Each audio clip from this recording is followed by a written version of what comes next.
답을 찾기 원합니다. 당신이 원하시는 답을 찾게 하여 주옵소서. 내가 원하는 답이 아니라 주님이 원하는 답을 찾게 하여 주옵소서. 세상이 지금 해결 방법을 찾고 있습니다. 그리고 그 답을 찾아 그것을 정답이라 말하고 싶어 합니다. 그런데 사람들이 원하는 정답이 아니라 하나님이 원하는 정답에 이를 수 있도록 우리들의 지혜가 모이게 하시고 우리들의 중심이 모이게 하여 주옵소서. 오답을 정답이라고 우기지 말게 하여 주시고 적당히 채워넣은 정답을 정답이라고 우기는 어리석음 없게 하여 주시며 하나님이 원하시는 바른 정답을 말할 수 있는 우리 되게 하여 주옵소서.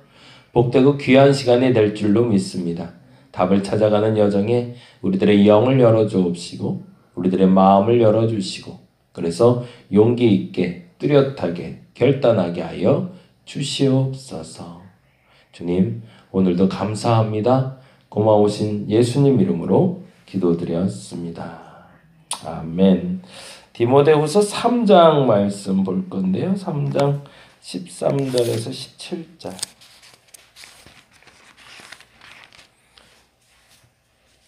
디모데후서 3장 13에서 17절. 이번 주까지는 일단 좀 예배를 좀 멈춰 보려고 해요. 그 명절이 좀 있어서 아무래도 이동도 좀 있고 그래서 이번 주일까지는 비대면 예배로 일단 좀 드리고요. 그리고 다음 주는 월화수는 예배를 하고 목금은 명절이라 조금 좀 쉴까 합니다. 그래서 목요일 금요일 날은 새벽 예배를 좀 쉬고요. 10월 1일 2일이 되는 것 같아요. 그리고 그 다음 주부터 다시 모이는 걸로. 근데 30날이요? 수요일. 30날은 해도 되지 않을까요? 30날도 쉴까요? 네. 요즘 뭐 쉬는 게 하도 뭐 이제 일상화되어 있으니까 뭐 하루 빠진다고 그지? 네. 목사님 또 양평에 안 가시오? 양평에 오늘 가요. 네, 차 안 막힐 때 오늘 가서 아버님 잠깐 얼굴 뵙고 식사하고 내려오기로 했습니다. 다 가는 것도 아니고 그냥 저만 일단 갔다 오기로 했어요. 그래, 애들 데리고 가야지. 난리 내시더라고요. 애들 데려온다니까 쓸데없는 짓 한다고 뭐 그래갖고 그러면서도 자꾸 전화 오시더라고요. 언제 오냐고. 그게 이제 부모님 마음인데 그러니까요. 그냥 안타까운데 어쨌든 그래서 그냥 추석 연휴는 저 같은 경우에는 좀 특별한 게 없어서 일단은 해볼까 하는데 하여튼 다음 주 월요일 날 시작을 해보고요. 일정 봐서 뭐 우리끼리니까 맞춰서 한번 조절하도록 하겠습니다. 그리고 명절 지나고 나서 정부에서는 10월 11일부터 아마 조금 좀 푼다는 것 같아요. 조금 이렇게 조였던 거 풀려고 하는데 그 전에 저희는 이제 예배를 시작할지 그건 조금 고민을 좀 해보고 있습니다. 목사님 한 분이 또 말을 또 잘못해갖고 그것 때문에 오히려 예배를 좀 안 드리는 게 나을 것 같은데 저희 감리교단 목사님 중에 한 분이 그 교단의 어른 되시는 분이 그런 얘기를 했어요. 무조건 예배 드려라. 내가 책임진다라고. 그래서 어떻게 책임질 건데 그랬더니 어떤 교회 목사님 그랬대잖아요. 벌국을 때려보더라도 내가 할 테니까 아예 나오라고. 그러니까 교인들 다 나오라고. 누가 억대 헌금을 하기로 했다고 구상권 청구하면 다 책임질 테니까 일단 예배 드리라고. 근데 그래서 오히려 예배 드리면 안 될 것 같아요. 그렇게 예배하니 그 다음에 어떻게 전도하려고 그러나 몰라요. 그렇게 해서 예배 드리다가 손가락질 당하고 나중에 전도한다 치고 사람들한테 선물 주면 그 사람들 마음이 움직이나. 아유 제발 그렇게들 안 했으면 좋겠는데 너무 속상하네. 지금 해야 될 게 뭔지 조금 정리하고 갔으면 좋겠어요. 하나님이 기뻐하시는 일들을 해야지. 그러게 말입니다. 아무튼 그래서 주일날은 일단 예배 멈춘다는 표현 죄송하지만 비대면으로 하고요. 온라인으로 요즘 뭐 워낙 또 TV에서 좋은 목사님 말씀들을 많이 들을 수 있으니까 풍성하게 말씀 들으시고 그리고 새벽 예배 때는 역시 동일하게 모이도록 하고요. 월요일날 시작해보고 30날도 해야 될지 아니면 30날도 잠깐 쉬고 그리고 갈지는 고민해서 말씀 드리도록 하겠습니다. 13절에서 17절까지 말씀 같이 읽어보도록 합니다. 악한 사람들과 속이는 자들은 더욱 악하여져서 속이기도 하고 속기도 하나니 그러나 너는 배우고 확신한 일에 거하라. 너는 내가 누구에게서 배운 것을 알며 또 어려서부터 성경을 알았나니 성경은 능히 너로 하여금 그리스도 예수 안에 있는 믿음으로 말미암아 구원에 이르는 지혜가 있게 하느니라. 모든 성경은 하나님의 감동으로 된 것으로 교훈과 책망과 바르게 함과 의로 교육하기에 유익하니 이는 하나님의 사람으로 온전하게 하며 모든 선한 일을 행할 능력을 갖추게 하려 함이라. 아멘. 13절 말씀은 3장 1절부터 12절까지 말씀의 완전한 요약이죠. 결론으로 말해서 악한 사람들과 속이는 자들은 항상 있을 거라는 거예요. 그런데 점점 더 악해질 거고 점점 더 속일 거고, 그런데 오히려 그들 때문에 속기도 하는 사람들이 언제든지 있을 거다. 그거는 지난번에도 어제 그리고 그제도 계속 말씀드린 것처럼 이들의 모양새는 아주 경건해 보이는 사람들, 그러니까 속는 거죠. 안 그러면 그거 속겠어요. 너무 똑같고 오히려 더 거룩해 보이는 사람들, 착각하게 만드는 사람들은 더 많아질 거다. 더 강해질 거다. 그런데 절대 속지 말라는 거죠. 그럼 도대체 난 어떻게 속지 말아야 되냐? 어떻게 살아야 되냐? 그 얘기가 어제 말씀드린 언행이 좀 일치돼야 되고, 믿음 때문에 참는 거고 사랑 때문에 견디는 거지, 믿음도 사랑도 없으면서 견딘다는 거, 그거 고통이다. 믿음이 있어서 참아야 되고 사랑 때문에 기다려주는 거다. 그러려면 너의 마음과 행동이 일치돼야 된다. 그 얘기를 실천적인 과제로 얘기했는데, 그러면 그 언행이 일치되는 것, 그 참는 심, 그 사랑, 그 믿음의 뿌리는 무엇인가가 오늘 본문의 이야기가 되죠. 그 뿌리는 바로 성경이라고 얘기하는 거죠. 그래서 14절에 이렇게 얘기합니다. 14절 같이 읽어볼까요? 그러나 같이 읽습니다. 그러나 너는 배우고 확신한 일에 거하라. 거기다 줄을 쳐넣죠. 배우고 확신한 일에 거하라. 사실은 정말 중요한 건 모든 사람이 배운다라고 그랬잖아요. 여기서도 어리석은 여자들도 배운다고. 그런데 항상 배우나 끝날 진리의 지식이 이를 수 없다라고 되어 있어요. 그게 바로 3장 7절이죠. 항상 배우지만 끝내 지식에 이르지 못하는 사람들이 있는 반면, 배우고서 나아지는 사람이 있는데 뭐냐면 배우는 걸로 끝나는 게 아니라 뭐가 돼 있어야 돼요? 확신해야 되는 거죠. 이 말이 진짜가 맞아. 성경을 볼 때마다 성경 말씀이 믿어져야지, 남들이 그러니까 저렇게 사는 게 맞을 것 같기도 하고 아닌 것 같기도 하고 긴가민가인데 눈치 보다가 예수 믿는 것처럼 눈치 보다가 성경 말씀 믿어지는 척 하는 것, 그거 하등 도움 안 된다는 거죠. 디모데에게 분명하게 말하는 게 있습니다. 배워라. 그런데 더 중요한 건 네가 확신한 거였어요. 거해라. 그건 뭐죠? 그 믿음이 너를 책임진다는 거죠. 저와 여러분의 믿음이 여러분을 책임질 수 있는 믿음이 되시기를 간절히 바랍니다. 믿음이 있다고 말하면서 그 믿음이 나도 책임 못 지면 그걸 어떻게 믿음이라고 말할 수 있죠? 내가 예수님을 믿는 이유는 저 천국에 대한 소망이 있기 때문입니다. 그건 분명합니다. 근데 그거에 대한 확신조차 없으면서 믿음이 있다고 착각하는 어리석음 없어야 되는 거죠. 그 믿음은 나를 구원할 겁니다. 나를 이 죽음에서도 구원할 뿐만 아니라 지금 있는 상황에서도 반드시 구원할 믿음입니다. 그 믿음이 확신하기 때문에 그래서 난 사는 거지, 그걸 믿지도 못하면서 그걸 믿음이라고 말하면 잘못된 거죠. 그런데 더 중요한 것이 있어요. 너는 내가 누구에게서 배운 것을 알며도 중요하죠. 그 누구에게서도 동그라미를 좀 해놓죠. 너의 믿음의 뿌리가 무엇인가예요. 굉장히 어리석은 질문처럼 보이지만 참 분명한 질문입니다. 스승이 없는 사람들이 있다라는 얘기들도 왕왕해요. 물론 그렇죠. 자수성가한 사람들 중에 나를 도와준 사람이 아무도 없어, 뭐 그런 얘기도 해요. 그런데요, 곰곰이 생각하면 때마다 시마다 나를 돕던 손길들이 있습니다. 근데 그들이 왜 나를 도왔는가도 물론 알아야 되지만 우리는 그 은혜를 잊지 말아야 됩니다. 디모데가 잊지 말아야 될 것이 있는 거죠. 외조모, 그리고 어머니, 그리고 사도 바울에 대한 신뢰죠. 그들을 통해서 쏟아져 나왔던 그 믿음의 뿌리가 너에게 있음을 기억하라 라는 거죠. 나의 믿음은 어디서 나왔을까? 어느 목사님을 통해서 훈련받았을까? 어느 성도님이 내게 본이 됐던 어떤 권사님? 분명히 있거든요.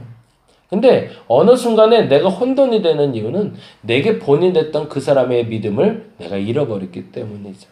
그래서 제가 요청하는 게 있어요. 보통 사람들 만나 상담하다가 신앙적인 어려움을 겪고 있고 신앙의 혼돈을 겪고 있는 분이 있으면 찬찬히 대화하며 물어요. 어디서 신앙생활을 했는지를. 어느 교회에서 신앙생활을 했고 그건 뭐 이단인지 판별하기 위해서도 있지만 더 중요한 건 어떤 신앙의 패턴을 초기에 받아들였고 그것이 신앙의 뿌리인지를 알기 위해서입니다.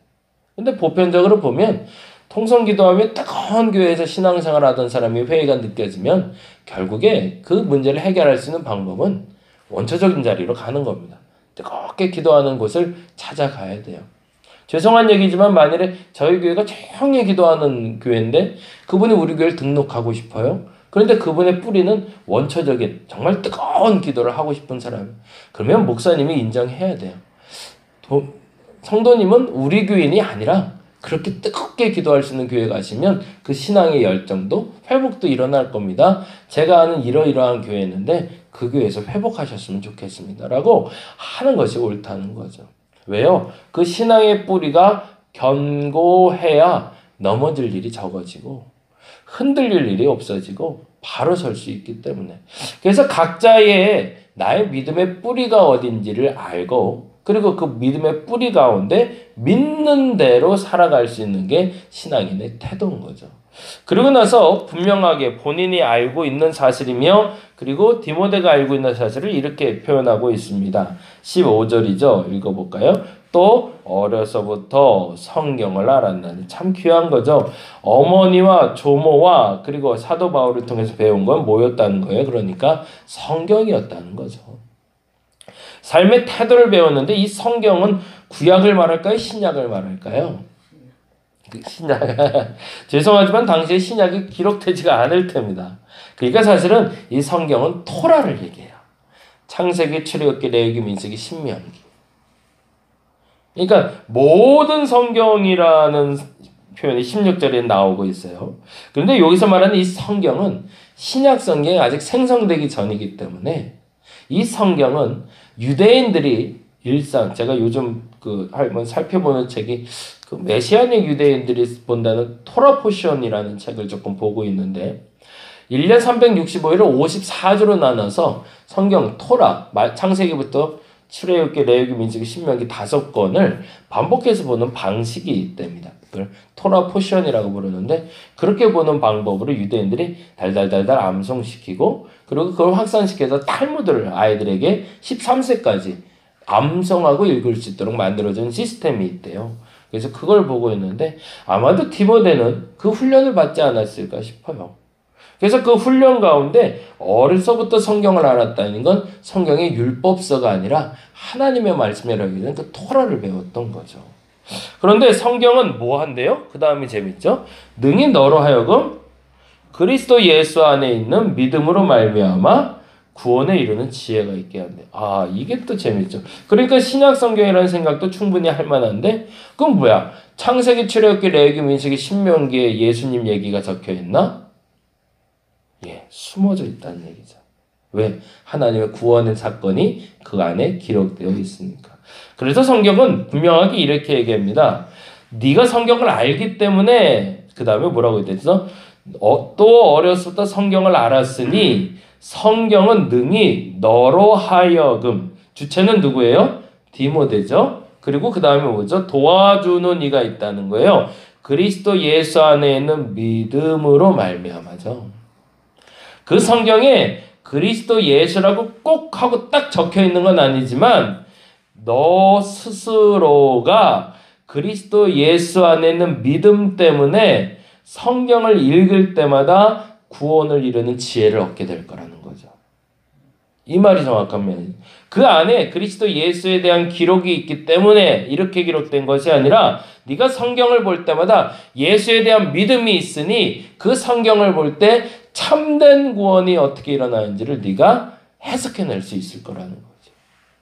그리고 이렇게 얘기합니다. 16절 읽어봅니다. 모든 성경은 이제 구체적으로 이렇게 얘기하죠. 하나님의 감동으로 된 것으로 교훈과 책망과 바르게 함과 의로 교육하기에 유익하니 라고 이야기하며 17절에 이렇게 얘기하면 이는 뭐라 해야 되겠죠? 하나님의 사람으로 온전에 동그라미를 해놓을게요. 자, 우리가 도달해야 될 마지막 목적지가 여기가 되는 거죠. 그러니까 구약을 보면서도 예수를 믿을 수가 있을까요? 없을까요? 있다는 얘기죠. 구약을 통해서도 우리는 예수 그리스도를 발견할 수 있습니다. 보다 정확히 말하자면 이렇게 말하면 좋겠는데요. 예수님 성경에 예수님 생존의 성경이 있었을까요? 없었을까요? 있었겠죠. 근데 그 성경은 구약이죠. 예수님 생존이니까. 그러면 예수님이 말했던 성경은 뭘 얘기할까요? 구약을 얘기하거든요. 그 성경 말씀이 다 나를 기록하고 있는 것이라고 얘기하셨거든요. 그 말을 듣자면 구약을 통해서도 예수를 볼 수 있는 게 성경을 정말 바로 보는 거죠. 그런데 더 중요한 것이 있어요. 그렇게 성경을 봐야 되는 이유는 영적인 의미를 해석하는 게 목적이 아니라 뭐래요? 교훈과 책망과 바르게 함과 의로 교육하는 게 목적인데 그 결과물은 뭐를 만들어내는 거냐면 하나님의 사람으로 온전하게 하는 거래요. 온전이란 단어 옆에 이렇게 적어주시면 좋겠어요. 적합한이라고요. 하나님의 사람이 온전해진다. 제가 작년부터 계속 반복해서 말씀드리는 단어인데 온전과 완전을 구별해야 된다는 얘기를 쓰죠. 완전하신 하나님이라는 찬양도 있고 완전한 하나님 써요. 그건 뭐죠? 100% 순도, 순결한 상태. 어떤 것도 침범하지 않아도 완벽한 상태가 완전입니다. 그럼 성경에서 말하는 온전은 뭘까요? 완벽한 건 아니에요. 흠결이 있어요. 그런데 적합해지는 거예요. 쓰기에 적합한. 이 컵은 딱 먹을 물 담기에 적합한 겁니다. 이거는 샤워하기에는 적합하지 않아요. 그 쓸모에 맞게 갖추어진 상태, 그것을 온전하다고 얘기합니다. 성경이 말해주는 온전함은 성경이 우리에게 주는 가장 큰 유익은 내가 이 땅을 살면서 가장 적합한 사람이 된다는 거예요. 누리기에도 나누기에도 살아감에도 가장 적합한 상태를 만들어주는 도구가 바로 성경이라는 얘기입니다. 왜요? 왜 그렇게 만들까요? 그 다음에 이렇게 적혀 있는 거죠. 모든 선한 일을 행할 능력을 갖추게 하려고. 그러면 여기서 말하는 모든은 뭘까요? 내게 적합한 내가 되어서 내가 할 수 있는 모든 선한 일을 말하는 거죠. 그러면 나는 세상의 모든 선한 일을 할 수 있는 사람이 되는 걸까요? 아니요. 그렇게 되려면 하나님이 사람을 이렇게 많이 만들지는 않으셨을까요? 사람을 이렇게 많이 만든 이유는 뭘까요? 각자가 본인이 적합한 일을 감당함으로 모든 선한 일이 완성되는 거죠. 그래서 너희가 연합하여 선을 이룬다는 말이 그 말이 되는 거죠. 그러면 나는 어떻게 살면 되는 걸까요? 성경 말씀을 해석하되 그 성경 말씀으로 나로 하나님 적합한 사람, 하나님 보시기에 적절한 삶을 살게 해달라고 기도하면 되는 거죠. 어떻게? 성경 말씀을 바르게 보면 그 성경이 나로 그 적합한 사람을 만들어 그 모든 선한들의 한 조각을 할 수 있는 사람으로 만들어 주신다는 얘기입니다. 그렇게 사는 것이 행복하지 않을까요? 어떻게 한 교회가 세상의 모든 일을 다 감당할 수 있겠어요? 절대 못해요. 작은 교회도 큰 교회도 다 있어야 돼요. 엊그제 이제 뭐 각 교단마다 총회가 있는데 한 교단에서 발표했는데 올 한 해 동안 성도가 10만 명이 줄었대요. 다 떠난 거죠. 왜 떠났을까요? 그들이 교회에서 쓸모가 없어서? 쓸모가 있는데도 나갔을까요? 그들의 자리가 아니라고 여겼기 때문이죠. 어찌 보면 그동안 적합하지 않은 옷을 입고 신앙생활 한다고 여겼던 사람들이 각자의 자리를 떠나 지금 방황을 시작한 거죠. 그러면 지금 우리가 해야 될 건 뭘까요? 흩어진 10만 명 큰일 났다. 어떻게 다시 데려오지? 아니요. 그게 아니라 그들에게 적합한 옷을 입혀줄 수 있는 교회로 만들어져야 됩니다. 그래서 그들이 필요하고 그들의 필요를 채워줄 수 있고 그들로 통해서 세상의 필요를 채울 수 있는 교회로 다시금 시작되어야 될 겁니다. 그래서 어제 한 분과도 이야기하면 그런 얘기하는데 가장 중요할 때입니다. 지금이. 가장 좋은 기회가 왔고요. 가장 좋은 시기가 왔다고 저는 믿어요. 여러분 가장 쓰기에 적절한 존재가 되어 주시길 바랍니다. 하나님 지식에 가장 적절한 시간에 가장 적절한 존재가 돼서 하나님이 원하시는 그 모든 선한 일을 이룰 수 있는 저와 여러분 되시기를 간절히 바랍니다. 기도하겠습니다. 해야 할 일이 무엇인가 질문해 봅니다. 하고 싶은 일은 뭔가? 그런데 더 중요한 것이 있습니다. 지금 무엇을 할 것인가? 그 질문에 답하며 적합한 사람이 되고 적합한 일을 하여 하나님 앞에 적절히 잘 사용되게 하여 주옵소서. 사람들이 흩어지고 있습니다. 사방으로 흩어지고 있습니다. 오히려 잘된 거라 여겨집니다. 나가야 될 사람 나가고 들어와야 될 사람이 들어와서 진짜 교회가 돼야 되는 시기에 하나님 가라지 그리고 알곡 구별하여 주옵시고 알곡을 가라지로 여기고 쫓아내는 교회가 있다면 그 교회가 어떻게 될지 우리의 눈으로 보게 하여 주시고 가라지를 알곡으로 착각하고 품고 있었던 교회들이 있다면 그 가라지들이 정리되어 참된 알곡이 남는 교회들이 되어 하나님 앞에 쓰임받기에 합당한 교회가 되게 하여 주옵소서. 가장 적절한 시기가 온 줄로 믿습니다. 이때에 가장 적합한 사람이 되게 하여 주시옵소서. 감사합니다. 고마우신 예수님 이름으로 기도드렸습니다. 다 같이 기도하고 돌아가도록 합니다.